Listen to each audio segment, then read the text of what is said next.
베드로전서 2장 18절로 21절까지 우리 한 목소리로 합독하시겠습니다. 시작.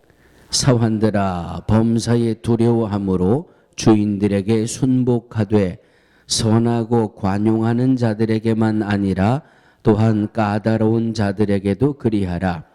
애매히 고난을 받아도 하나님을 생각함으로 슬픔을 참으면 이는 아름다우나 죄가 있어 매를 맞고 참으면 무슨 칭찬이 있으리요. 오직 선을 행함으로 고난을 받고 참으면 이는 하나님 앞에 아름다우니라. 이를 위하여 너희가 부르심을 입었으니 그리스도도 너희를 위하여 고난을 받으사 너희에게 보응을 끼쳐 그 자취를 따라오게 하려 하셨느니라. 이 말씀은 살아계신 하나님의 말씀입니다. 아멘. 할렐루야. 오늘 옆에 앉아 계신 분 손 꼭 붙잡으시고 제 곁에 앉아 주셔서 감사합니다. 제 곁에 앉아 주셔서 감사합니다. 항상 혼자 앉으시는 분은 손해라니까.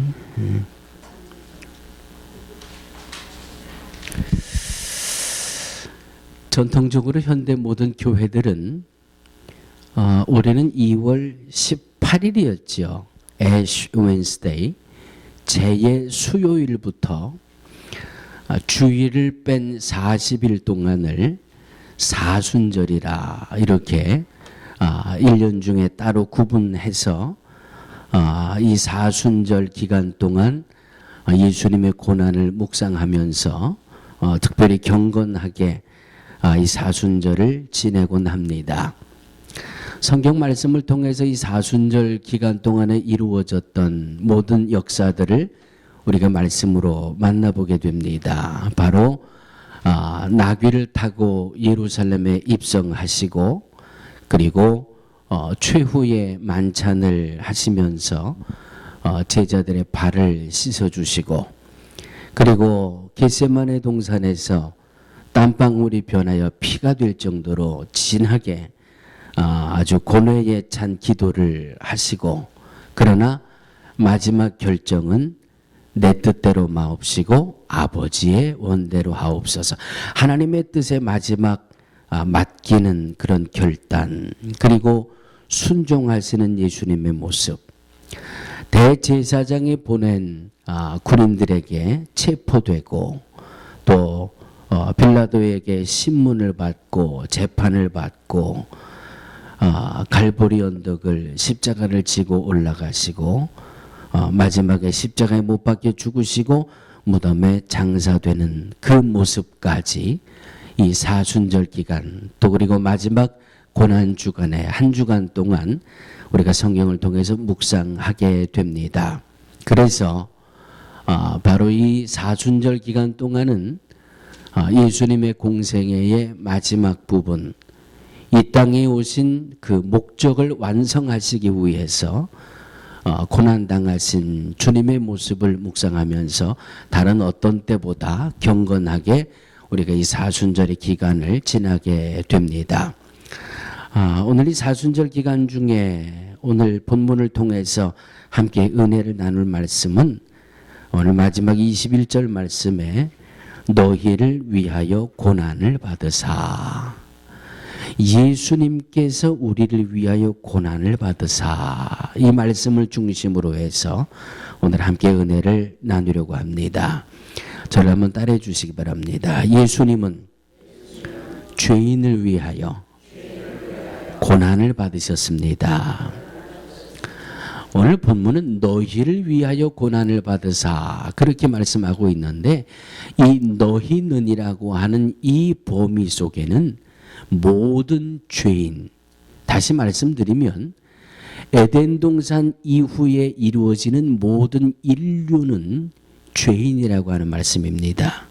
로마서 3장 10절에 기록한 바 의인은 없나니 하나도 없으며 그렇게 말씀하고 있습니다. 의인은 없나니 하나도 없나니 그러므로 이 땅을 살아가는 모든 사람들, 모든 인류는 죄인이라고 하는 말씀입니다. 옆에 분 보고 당신은 죄인입니다. 그러면 마음에 상처가 될 것 같으니까 오른손을 내 가슴에 얹으시고 나는 죄인입니다. 나는 죄인입니다. 믿습니까? 믿습니까? 나는 죄인 아닌데, 나는 죄를 지은 게 없는데, 그렇게 마음속으로 크게 외치는 분도 계신 것 같아요. 의인은 없나니 하나도 없나니. 그러므로 저와 여러분들은 죄인이에요. 죄인. 자, 이 죄인, 너희를 위하여, 우리를 위하여 예수님이 고난을 받으셨다. 이 말씀이 오늘 본문의 첫 번째 은혜 나눌 말씀입니다. 좀 긴 말씀이라서 여러분들에게 제가 대신 봉독해 드립니다. 이사야서 53장 4절로 6절입니다. 그는 실로 우리의 질고를 지고 우리의 슬픔을 당하였거늘 우리는 생각하기를 그는 징벌을 받아서 하나님에게 맞으며 고난을 당한다 하였노라. 그가 찔림은 우리의 허물을 인함이요 그가 상함은 우리의 죄악을 인함이라. 그가 징계를 받음으로 우리가 평화를 누리고 그가 채찍에 맞음으로 우리가 나음을 입었도다. 우리는 다 양 같아서 그릇 행하여 각기 제 길로 갔거늘 여호와께서는 우리 모두의 죄악을 그에게 담당시키셨도다. 이사야 53장 로마서 3장 10절 말씀을 통해서 저와 여러분들이 죄인이라고 하는 이 말씀으로 우리의 이 죄인된 모습을 찾아내게 됩니다. 이 땅에는 여러 종교가 있습니다. 지난번 멕시코의 메리다 지역을 선교사님과 방문을 했을 때 이 멕시코나 중남미권은 거의 99.9%가 캐톨릭이에요. 여러분들 아시죠? 거의 99.9%가 캐톨릭인데 그 선교사님 말씀에 의하면 목사님 지금 이 멕시코에 캐톨릭 이 천주교 하나인 것 같으지요? 이 멕시코에만 천주교의 종파가 1000개가 넘습니다. 그러더라고요. 저도 깜짝 놀랐어요. 기독교만 교파가 있고 이러고 저러고 있는 줄 알았더니 세상에 난 하나인 줄 알았는데 이 천주교가 한 천주교 같은데 그 안에 가지가 1000개가 있대요. 이야. 그래서 제가 농담 삼아 이 중남미권 사람들 보면 농담 삼아 제가 아베 마리아 그러고 인사를 하거든요. 그러면 그분들 되게 좋아해요. 되게 좋아해요. 집집마다 문 옆에 우리나라 예전에 선왕당이라 그러죠. 마을 입구에 들어설 때 돌탑 쌓아놓고 이렇게 무사 안녕을 비는 그런 선왕당이 집집마다 있더라고요. 집집마다. 거기는 마리아 상이 있고 촛불을 켜놓고 들어올 때 나갈 때 이 마리아 상에다가 절을 하고 그리고 아베 마리아 그러고 외치고 다니더라고요. 기독교와 천주교가 하나다? 천만에. 천주교는 예수님이 안 보여요. 예수 그리스도가 안 보여요. 예수 그리스도의 보혈이 안 보여요. 그저 온통 마리아밖에 안 보여요. 자, 천주교도 마찬가지지만은 이 땅의 모든 종교들, 그 종교들의 창시자가 종교를 만들어낼 때 그 창시자들이 종교를 만드는 목적이 있고 가르치는 사상이 있어요. 다 한번 보세요. 유교도 그랬고 천도교도 그렇고 불교도 그렇고 있어요. 하여튼 이 종교들을 보면 그 종교의 창시자들이 인생을 살면서 고통을 만나고 어려움을 만나는데 어떻게 살면 그 고통으로부터 좀 자유로워질 수 있을까? 어떻게 하면 인생을 좀 잘 살까를 가르치는 것만 있어요. 가르치는 것만. 그 제가 이 대표적으로 몇 가지를 한번 적어봤거든요. 불교에서는 이것을 가리켜서 해탈이라 그러잖아요. 해탈. 해탈을 가르치. 해탈이 무슨 말이에요? 모든 고민과 번뇌에서부터 벗어나라. 자유로워져라. 자, 유교를 또 볼까요? 유교는 공자가 시조로 하는 중국 고대 대표적인 사상인데 이 공자는 사람의 어진 마음을 강조합니다.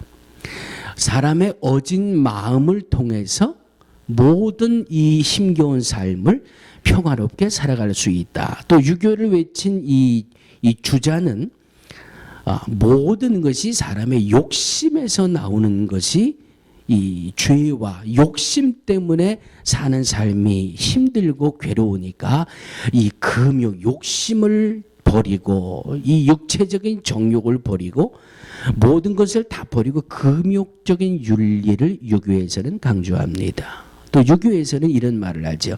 수신제가후 치국 평천하라. 나라가 잘 되는 것이 가정을 먼저 다스려야 된다. 이런 모든 이 불교나 유교나 도교나 천도교나 이런 그 종교들의 모습을 보면 전부 가르치는 종교예요. 가르치는 종교. 그런데 우리 기독교는 가르치는 종교입니까? 하나님이 우리의 고난 속으로 직접 찾아오시는 거예요. 이것이 다른 종교들과 우리 기독교가 다른 거예요. 다른 거예요. 어떻게 하면 해탈의 경지에 이를 것이냐? 어떻게 하면 마음의 욕심으로부터 벗어나게 될 것이냐? 이런 사상을 가르치지만 우리 기독교는 직접 우리의 고난과 고통의 현장에 찾아오는 것이 우리 기독교예요. 그냥 가르치는 것이 아니라 직접 찾아오셔서 로마서 6장 23절의 죄의 삭은 사망이라. 죽을 수밖에 없는 우리의 죄의 값을 주님이 대신 지불해 주신 것이 우리 기독교예요. 그러니까 우리 기독교는 고난의 종교다, 환난의 종교다. 그것보다 더 중요한 것은 하나님이 직접 내가 죽어야 할 그 고난의 장소에 주님이 직접 찾아오셨다는 말씀이에요.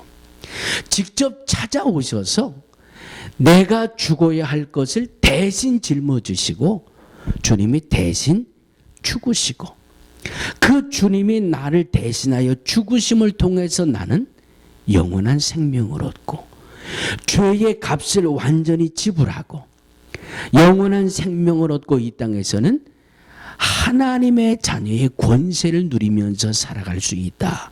이것이 바로 성경을 통해서 하나님이 저와 여러분들에게 주시고 있는 믿음입니다. 아멘. 요한복음 2장 24절입니다. 내가 진실로 너희에게 이르노니 한 알의 밀이 땅에 떨어져 죽지 아니하면 한 알 그대로 있고 죽으면 많은 열매를 맺느니라. 죽으면 많은 열매를 맺느니라. 내가 죽고 썩어져야 많은 열매를 맺듯이 예수님이 우리 인류에게 직접 찾아오셔서 예수님이 그 죄값을 대신 짊어지시고 죽으심으로 예수님을 영접하고 예수 그리스도를 따르는 모든 자녀들에게 영원한 생명을 얻게 하시고 하나님의 자녀의 권세를 누리면서 이 땅을 살아가도록 역사해 주신 것이 하나님의 은혜라고 하는 말씀입니다. 창세기 1절에 사람의 모습이 어떻게 시작이 되었는지를 우리는 창세기 1장을 통해서 분명히 알고 믿고 있습니다.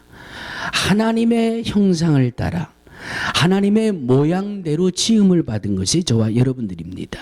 그리고 이 모든 만물을 다스리고 정복하도록 하나님이 우리에게 복을 주셨습니다. 그런데 하나님의 모양대로 하나님의 형상대로 지음받은 우리가 하나님이 이렇게 어마어마한 복을 주셔서 그 복을 받아 누리고 살 수 있었던 우리가 바로 하나님의 말씀에 불순종하고 하나님의 말씀을 거역함을 통해서 타락하고 죄가 들어오고 하나님이 주신 권세도 잃어버리고 하나님이 주신 지위도 잃어버리고 하나님의 형상대로 지음받은 모든 것을 다 잃어버리고, 그리고 그 죄값은 영원한 멸망, 사망으로밖에 계산할 수 없는 그러한 모습이 인류의 모습이었다라고 하는 말씀이지요. 하나님이 형상대로 지음받은 이 사람 인류가 하나님의 말씀을 거역하고 불순종하는 이 죄를 때문에 영원히 죽어가는 것을 그냥 보고만 계실 수가 없어서 하나님은 마음으로 하나를 작정하십니다. 어떻게 하면 저 인류를, 저 사람들을 저 죽음에서, 영원한 멸망에서 구원해낼 수 있을 것인가? 하나님은 속으로 결단을 하시지요. 아, 내가 직접 가서 인류를 위해 대신 죽어야 되겠다. 그 하나님의 결단하심이, 그 하나님의 결정하심이 하나님이 정해놓으신 때에 성자 예수님을 이 땅에 보내셔서 성자 예수님, 바로 제2위의 하나님이신 예수 그리스도를 십자가에 못 박음으로 모든 인류의 죄를 대신 짊어지고 대속의 역사를 이루심으로 해서 저와 여러분들은 그 예수님의 보혈 앞에 회개하는 죄마다 용서함을 받을 수가 있고, 이 예수님을 영접하는 자들마다 하나님의 자녀가 되는 권세를 얻을 수 있고, 이 예수님을 믿는 자마다 영원한 사망, 영원한 멸망에서 영원한 생명으로 옮겨지는 복을 받게 됐다라고 하는 말씀입니다. 그러므로 예수님이 그리스도가 되시기 위해서 당했던 모든 고난은 바로 나를 살리기 위한 예수님의 고난이셨다는 말씀입니다.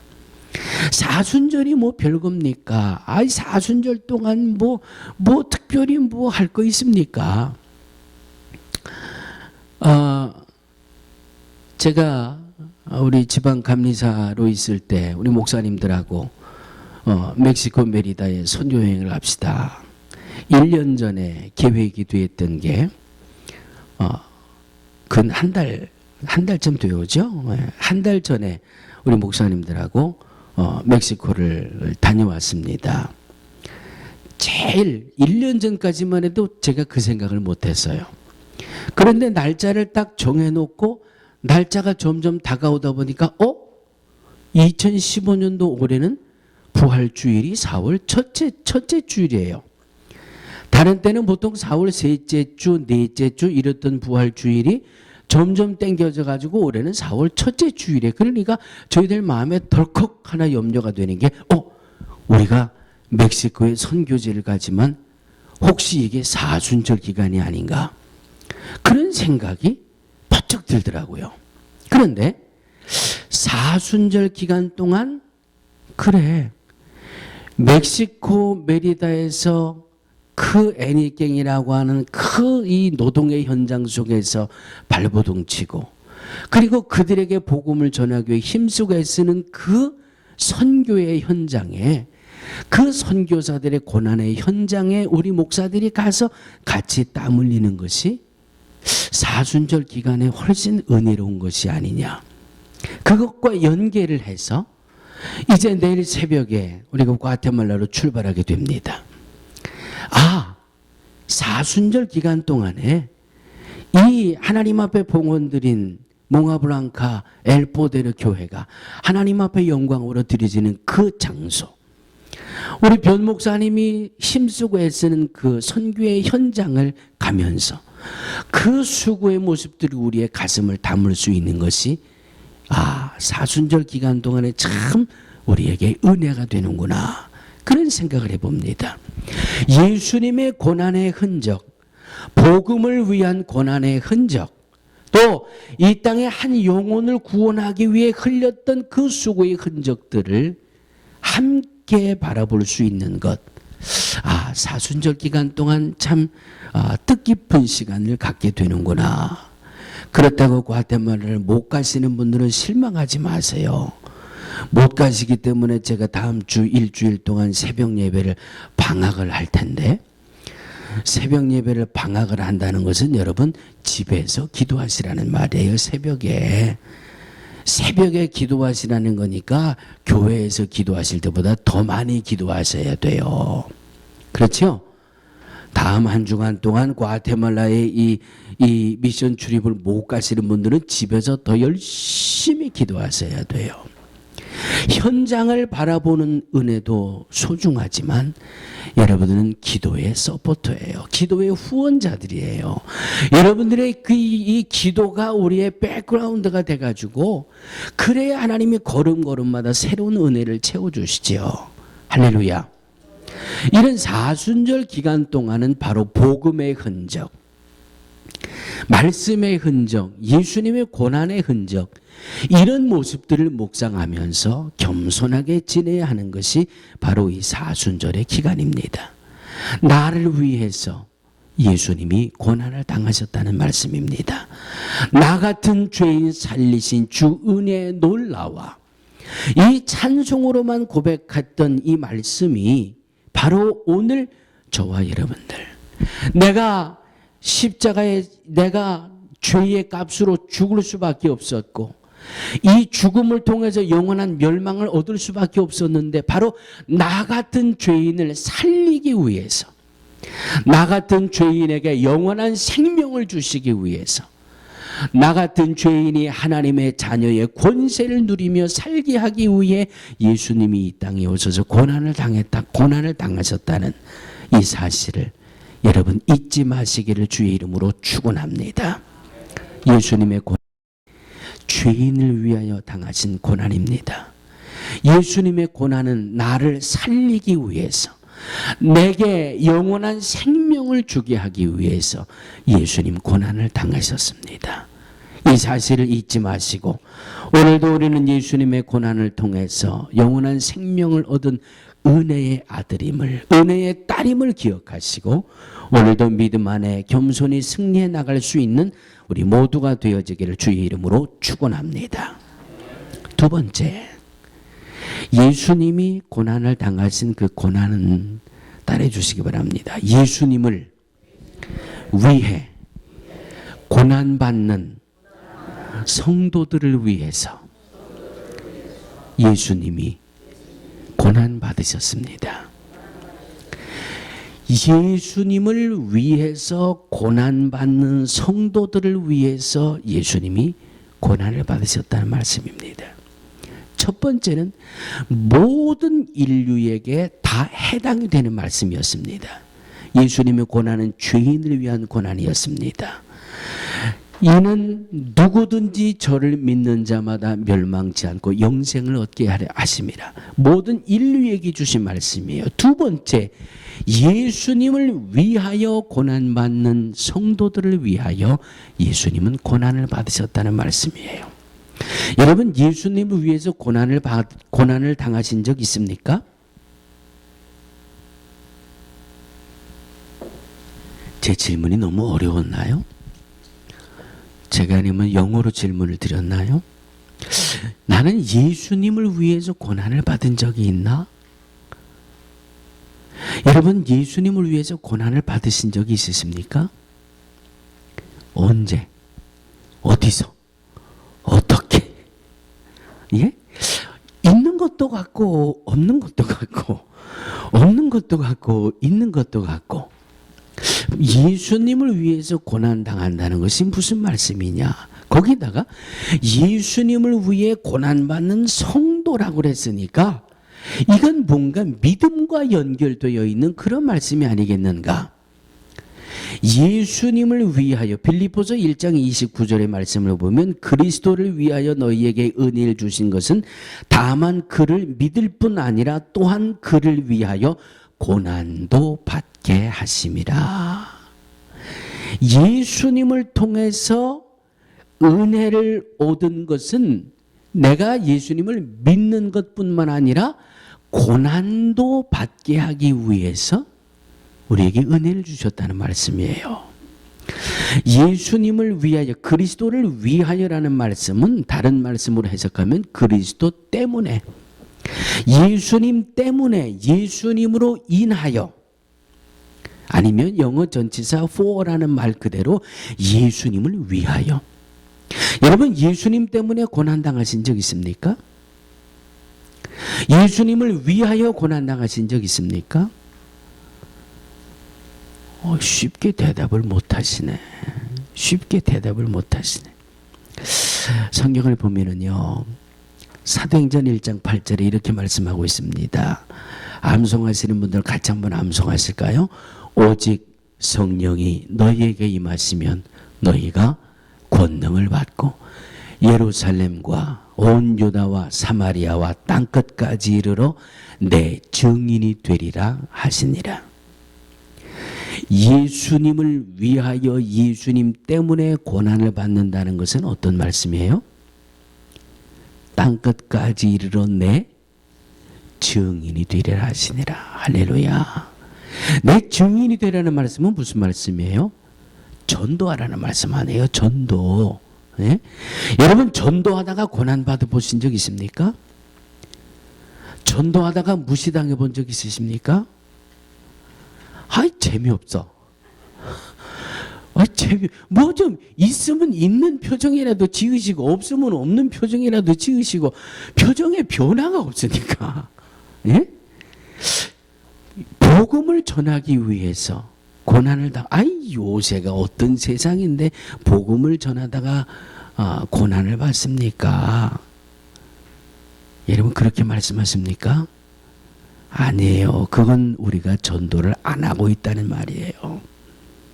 여러분, 한아름 이 마켓이나 한인 마켓 가면은 전도지 들고 전도하잖아요. 이렇게 마켓 갔다가 나오면 전도지 하나씩 주면서 예수 믿으세요. 그럼 여러분들 어떻게 받으십니까? 어떻게 받으십니까? 예, 저 교회 열심히 나가고 있으니까요. 요 종이는 하나 아끼셔서 믿지 않는 사람에게 주세요.